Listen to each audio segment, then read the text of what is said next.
Welcome to Self, a safe space for self exploration, self discovery, and self expression. Ultimately, self education as well. um, I sound like a combination of I just woke up and I just bawled my eyes out, and both are accurate. I think I've been up for about 40 minutes now. I woke up a little bit before my alarm went off and listened to a meditation. I brushed my teeth. I did a little bit of foam rolling, and I hopped up and took my pre-workout, walked down to the gym like I normally do, and I listened to a voice message from what's become as a result of this message, like a much closer friend of mine. And with this friend yesterday, I shared with her, we had been intimate before, and lately we haven't been intimate. I had just ended a relationship with my partner, who I've been seeing for a year, and we just transitioned from relationship to friendship recently. And so, um, I didn't want to use my friend as like a coping strategy for dealing with whatever emotions were still there from the breakup. Um, and so, like, she asked me, I don't know where we stand. I'm confused. And so I just shared with her in a way that I hadn't before with anyone what it is that I'm like going through. I let her know, hey, I'm not okay emotionally. Like, I'm angry, and I don't want to give you my anger, as like, I don't want to call her a rebound, but like it would be what it would come with the energy of a rebound type situation would bring. And I value our connection, I value our friendship, I value the relationship that we have with one another. So I feel like having sex would mean avoiding feelings, and that would be unhealthy for how far I've come, like in my own personal experience in life. So I shared all of that with her. I let her know I'm not okay. I might not be okay. And like I looked her dead in the eyes one day, the last time that we hung out with each other, and told her I was okay and that there was nothing to talk about. Turns out I wasn't. I lied. I flat out lied to her and was like, yeah, I am okay. And I've been lying to a lot of people, just saying I'm okay because it's what I know. It's easy, and it doesn't involve exploring emotions. And over the last couple of weeks, even since my breakup, I've noticed that I've really indulged more into my work with my nonprofit. I've indulged more into my yoga teaching. I've even indulged more in personal training as a way of just perhaps avoiding whatever feelings I have. And what I mean by that is, in what I do in day to day or in my day to day life requires me to be present for and with other people, what they're feeling, what they got going on, and feel their emotions. And there is not much space for me to experience mine, because like even if I'm at home by myself, I'll find something to do. Like I'll get on social media, maybe I'll make a post, maybe I'll engage a little bit more with the digital relationships that I have, or if people reach out about something in regards to something positive for positive people, what I'll do is I'll spend a little bit more time engaging in that and inquiring on them, rather than making and taking the time to feel whatever it is that's going on with me, simply because I think that's easier. It's easier to look at and take on what other people have going on, rather than just dealing with what it is that we have going on for ourselves. I need to stop saying we and me. I need to start saying me, because this is my experience. And the one thing that I haven't been able to avoid it in has been therapy, and I will say in yoga teacher training as well, because a lot of what we do in yoga teacher training is focused on self, That's where I'm learning that it's important for me to use I, me. And then the we, us, our, that's situational, of course. But in yoga teacher training, I statements. And being on the mat and moving around and finding stillness, that balance and the breathing and the almost forced connection to your body makes you bring your awareness into your body, into your mind, into the present moment, and being with whatever it is that's there. And yeah, you may be in a space of observing, but you feel shit.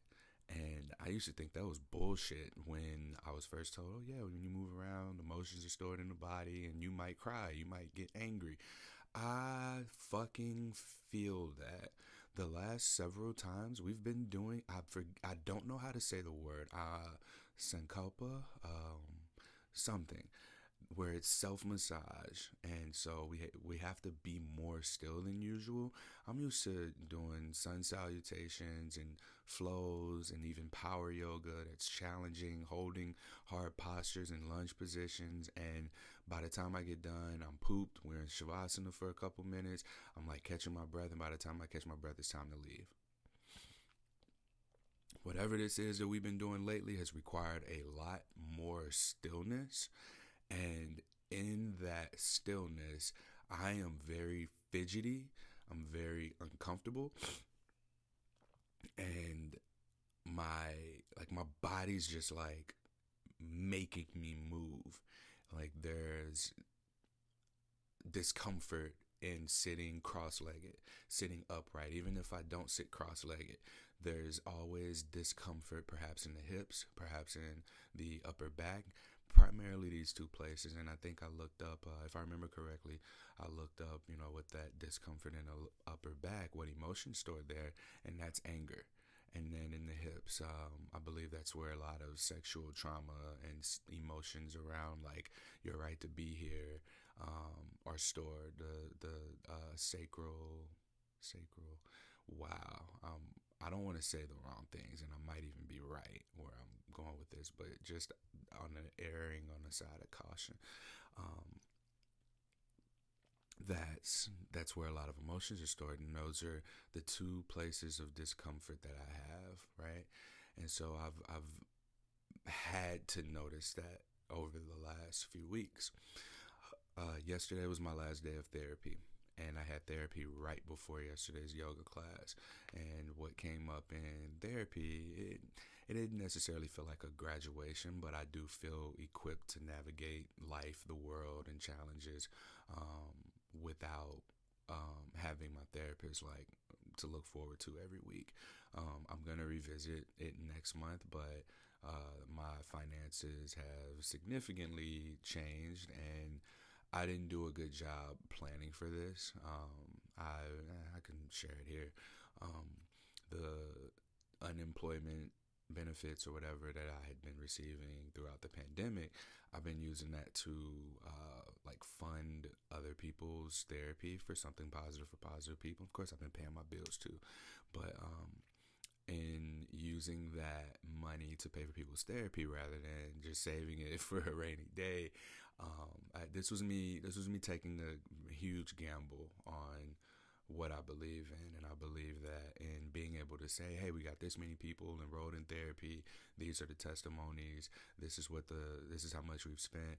I think that that'll be something that gets funding in the future, or will attract people who are invested in what something positive for positive people has going on. So I was more than happy to invest however many thousands of dollars that was into the progress of that, rather than creating a more comfortable situation for myself. So with that said, like now I gotta kind of shift focus on making money, and I have to also save money and cut back on luxuries such as therapy, regardless of how good of a deal I got. That's still an expense, and it's one of my higher expenses. So I had to unfortunately, like postpone or pause that for now. But I'm positive my circumstances are going to change here soon. in regards to that, especially with the pandemic ending and people coming back into the gym, people being able to meet in person, people getting vaccines. So I'm not too worried about that. But anyway, yesterday being my last day of therapy, what came up was that emotions have not been safe for me to experience because throughout the session, and I won't go into like all of the details, but what happened in this session towards the end, we talked about how I more so recognize negative emotions than positive emotions, and he asked me about crying. And I haven't cried in forever. I cried when I got my herpes diagnosis about 8 years ago. I cried when I usually get super emotional around my birthday. And last year was like the last time I think that'll happen because of the situation. I, my grandmother on my dad's side, his mom, she was probably the major contributor outside of my parents having sex to me being here. And each year, around my birthday, because she passed away, her funeral was actually on my 13th birthday, I want to say. I think it was my 13th birthday. And each year since then, like, I've just gotten really weird. Weird is the word I've always used. Last year, I recognized that the word is emotional. And the reason that I was weird is because I'm uncomfortable with my own emotions, right? So I was explaining, I was like, the last time I think I might have cried was my birthday. And it's really challenging for me to just make myself cry. He asked me if I cried with partners. I was like, no, like I really don't let people see me cry. The only time that tears roll down my eyes are like if I'm watching something super heroic or inspiring, or something that's just like really giving hope, or where you see like the execution of something going right that's just like saving people or helping people and appreciation is expressed. Like in Avengers, I didn't cry when Tony snapped his fingers. Like I got that chilling sensation. Yeah, when he got all the Infinity Stones and he snapped. I got emotional when like what happened when just heroic things happen. I get emotional and maybe cry when I'm watching cartoons, and there's something that resonates with me. That's when a tear forms. Let me say that. So my therapist was explaining to me just the healing power of crying and having a good cry and tears and the healing effects of that, and that I have perhaps over the years just developed this hardening of keeping myself from crying. Like, there have been a number of times where I should have cried and I just didn't. Deaths in the family. I'd rationalize like, oh, me and that family member weren't really all that close. Experiencing loss or relationships ending, and I'm like, well, I'm more relieved than anything because no one's wasting any more time. So we get to go off and do what it is that we want to do. Sad things, negative things, these aren't things that make me cry. He pointed out that it had revolved around passion. And one thing that I'm passionate about is connecting to people, healing, supporting others in their healing. And I do that through something positive for positive people. And that's my nonprofit where I, on the podcast, interview people who are living with herpes about their experiences, and raise money for getting people therapy if they're struggling with stigma, right? So that conversation ended with how me being angry from my breakup contributing to me pouring so much more of myself into my day-to-day work as a way of avoiding stillness, avoiding just sitting down and feeling whatever it is that I was feeling or that I should feel for myself, because I regularly, people reach out to me and they're in dark places, or regularly people reach out to me and express gratitude.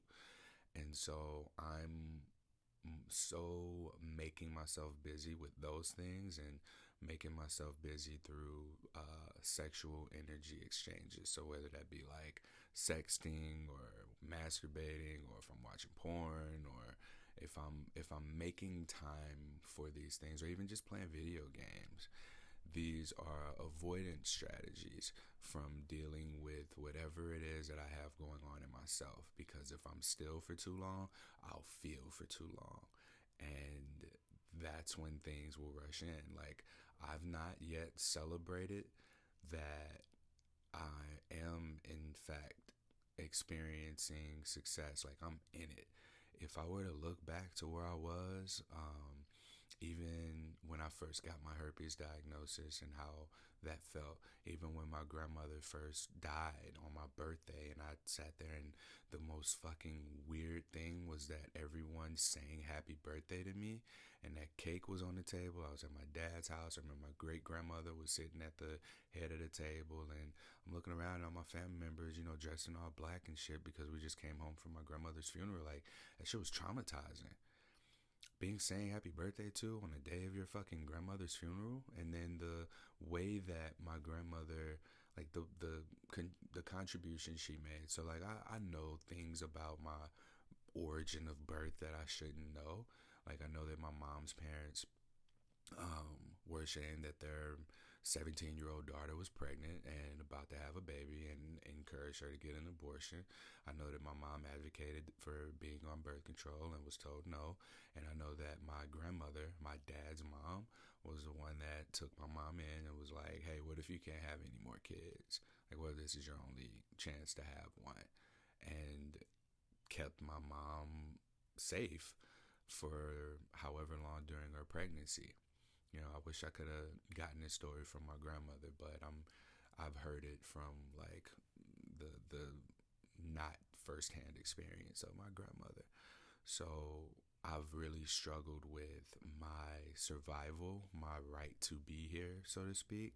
And so it's why I've probably respond to every message that I get from people, people who are in a dark place, people who are struggling with their life, and perhaps why like I get so angry at people who want to end their lives, because I shouldn't be here, but I am.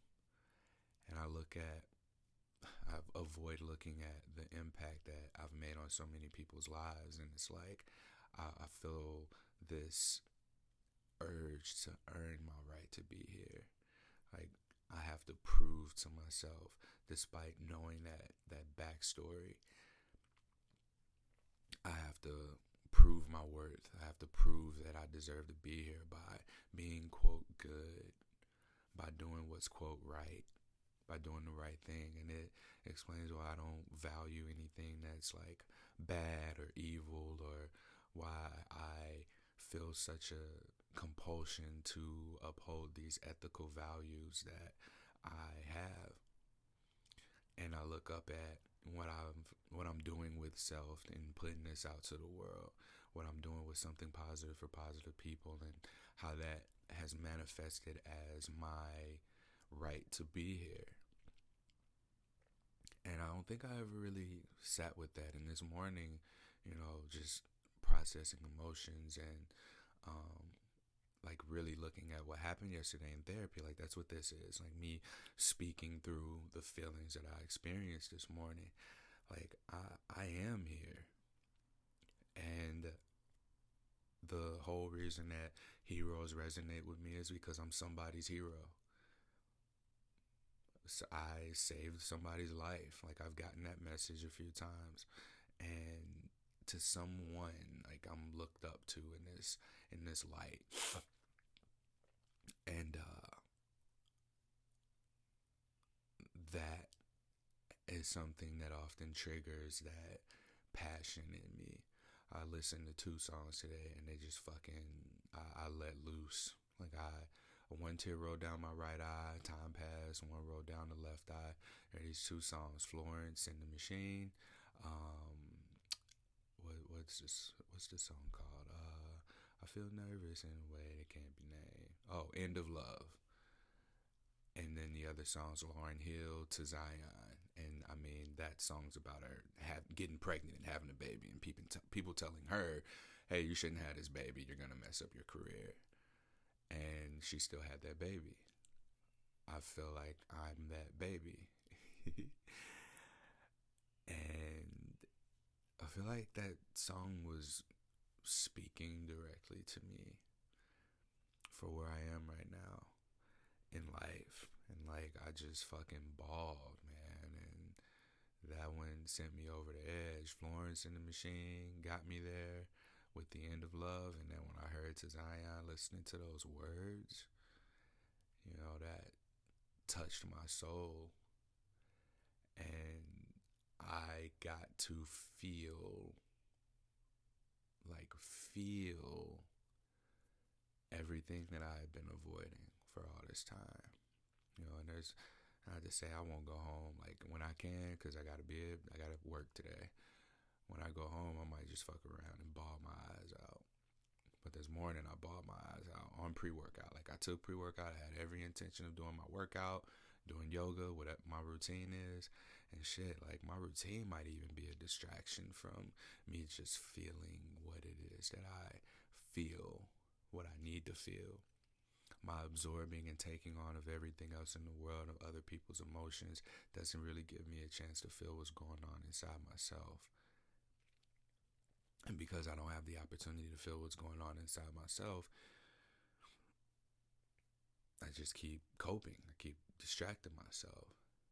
And I don't want to engage in the unhealthy behaviors of avoiding my own emotions anymore. So I don't know exactly like what's to come next as a result of this morning's tear shedding, because I looked at the clock. I think I cried for about 10 minutes, and I smiled in it. Like, I shouldn't be here, but I am. And what I think is anger, the emotion that I'm so afraid of releasing and showing and expressing to people, it's just passion. It's passion. Like, I am here. I have a right to be here. And that's what that first chakra represents. Like, our groundedness and our right to be here. And for so long, I've avoided, you know, trusting my survival instincts, trusting that I am here. I deserve to be here. I'm necessary. When I get angry about people wanting to take their own lives, because that's why I started my whole nonprofit and my Something Positive for Positive People podcast, was because people with herpes saying that they wanted to kill themselves. And it's not common, but it's common enough. The fact that it's even a question, you know, for me being someone whose mom, you know, was juggling back and forth with getting an abortion, as I'm sure most women do, especially if we're talking about teenage pregnancies. For me to have been here through those circumstances, you know, it makes me question my right to be here.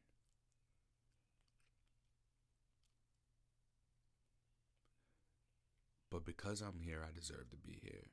Like, that's what I tell people all the time. You know, don't apologize for existing. And I'm doing that shit. Like, I'm living that shit. I'm living apologetically for fucking existing. What kind of sense does that make? And why is it that I'm telling other people to do what I need to be doing? But I'm not doing that shit. You know, practice what you practice what you preach. There's that disconnect in myself from who I am versus who I want to be, who I'm acting like. That's a disconnect.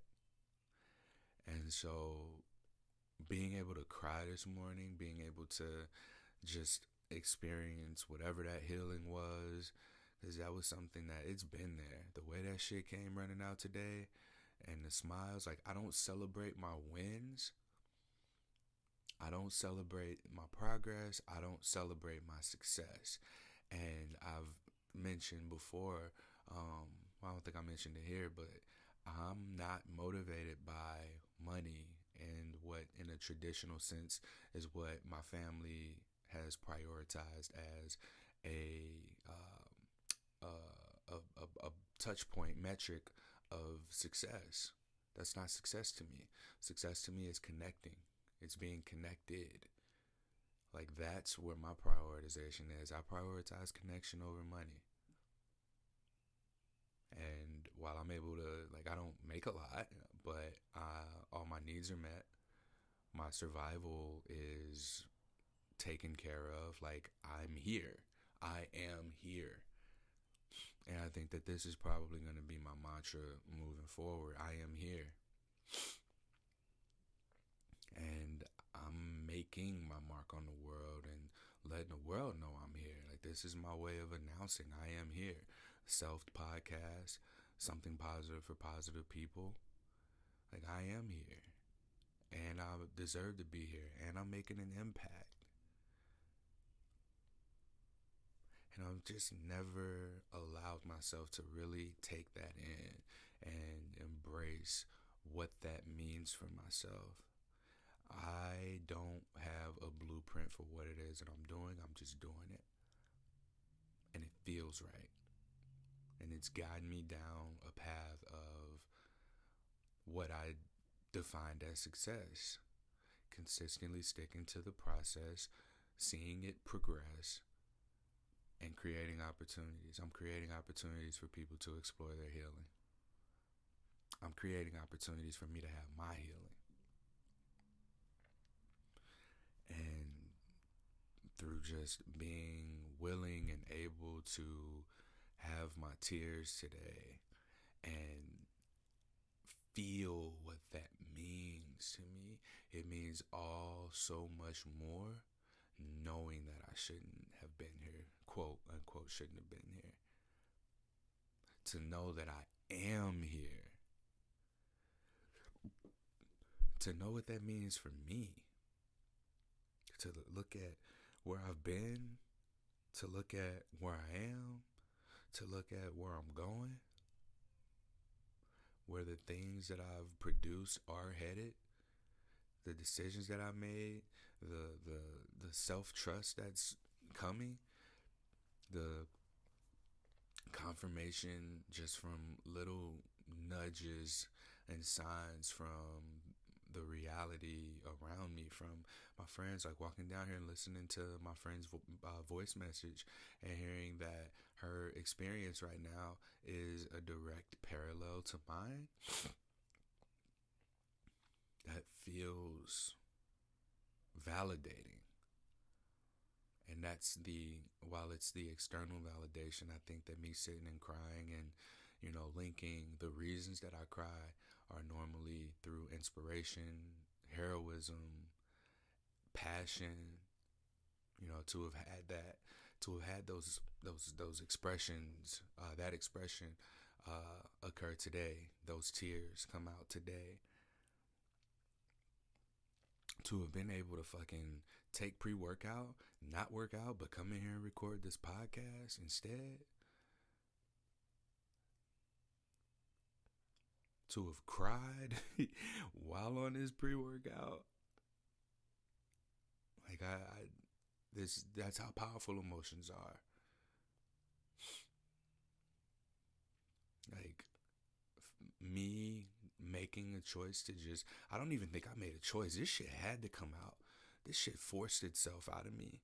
If it was up to me, I'd be outside doing yoga right now. But instead, I'm in the studio and I'm recording this, like putting this out because it's so strong in me that I had to put it out. I had to get it out of me. I had to put words to it. And yesterday having been my last session of therapy, I feel good. I feel ready. I feel equipped to navigate things with what I've learned and the tools that I have accessible to me. I'm prepared. And this was just like an experience for me to just self trust. I have to trust myself. I have to say to myself, I am here. A former friend of mine said to me one day, he was like, "Do you even listen to your own podcast?" And the way that I take that is, do you not take your own advice? Do you not listen to yourself? Do you not trust yourself? And the answer was no. How can I trust myself when I don't even think I should be here? And that's a belief that, through therapy yesterday, through yoga over the last 4 weeks or so, yoga teacher training, and and through like just those tears this morning, being like, man, why am I so uncomfortable with my own shit? Oh, it's because I don't feel like I have a right to be here. And that feeling of tightness and discomfort in my upper back is just unreleased passion for myself. I give my passion to other people.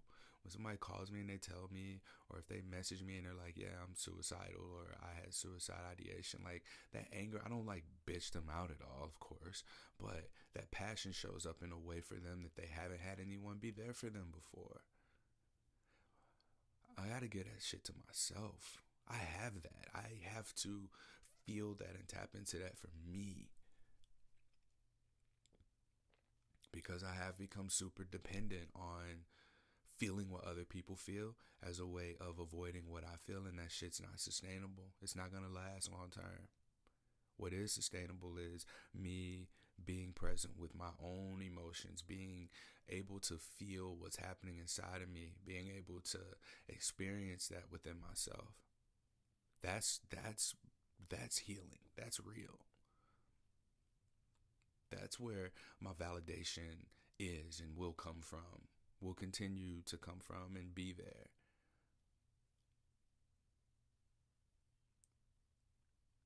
I am here. This is my mantra. I am here.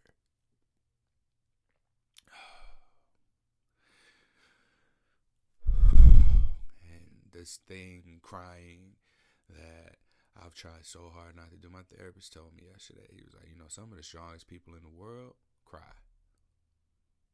And I tried and I didn't. I'm so strong that I can make myself not cry. How much stronger will I be if I could cry? How much stronger would I be if I let myself cry? If I let myself be emotional with my own emotions? If I stop masking them or hiding them behind sex? If I stop seeking external validation and trying to earn my right to be here by being there for everybody else except for myself?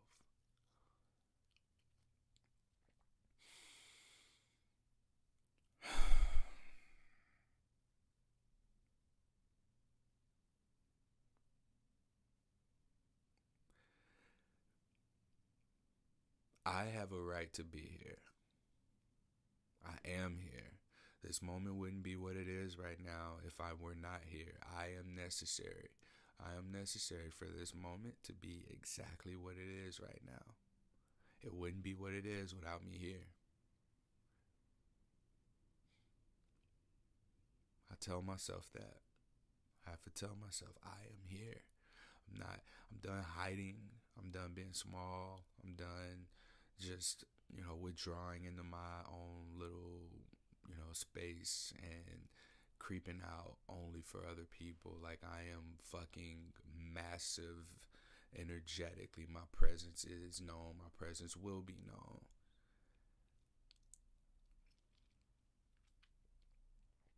I am here. I am here, and I'm not afraid of my emotions. I'm not afraid of my anger. I'm not afraid of my passion. I'm not afraid to inspire. I'm not afraid of any of that. I'm not afraid of stillness. I'm not afraid of my own shit. I am not afraid. I'm done trying to justify my existence through service. I enjoy serving. Don't get me wrong. I enjoy what I do. But the intention behind it, the core intention behind it being me earning my right to be here, that's over with. I'm doing this because I want to. I'm doing it because I love it. I'm doing it because it's my passion. I am passionate about encouraging people to be here.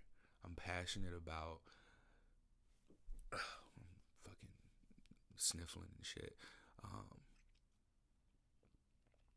I'm passionate. I'm going to direct that. I'm going to feel that passion and not be scared of it. Let it run its course through my body. Let myself have the thoughts. Let myself have the emotions, and allow for myself to embrace that energy behind it, because it's so powerful to other people. How powerful will it be for me to experience from myself? I can't be afraid of myself. I can't be afraid of my emotions because they're part of me. I don't identify with my body, my mind. I have a body, I have a mind. I identify with the electricity that's running through the nerves of my body. That is what has a body. That is what I am. And the only thing is, like, the discomfort that I'm feeling is just a reminder for me to feel, because I'm here. I am here.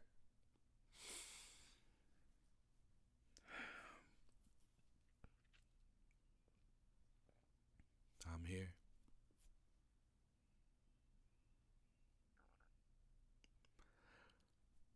Something something in me just healed.